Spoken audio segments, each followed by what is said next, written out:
Kepala BPBD Oku Amzar Christopher mengungkap, ke depan Oku sendiri bersiap menghadapi kebakaran hutan dan lahan.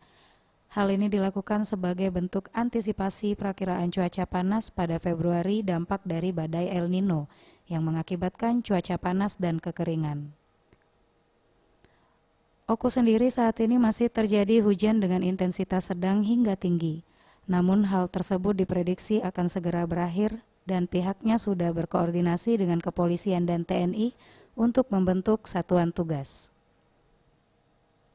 Sebagai antisipasi kebakaran hutan dan lahan, ratusan personil juga akan disiapkan untuk menempati pos-pos yang sudah disiapkan.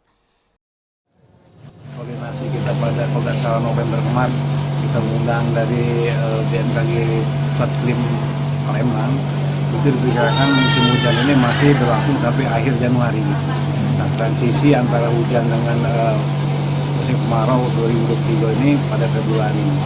Dan berdasarkan prediksi juga dari rapat koordinasi khusus Kementerian LHK dan Menko Polhukam, itu kan diminta tiap daerah itu ke depan ini agar aktif dalam rangka pencegahan karhutla. Dikarenakan prediksi pengaruh La Nina yang selama ini 3 tahun terakhir ini lebih dominan itu berakhir dan masuk pengaruh El Nino. El Nino ini berarti lebih banyak keringnya.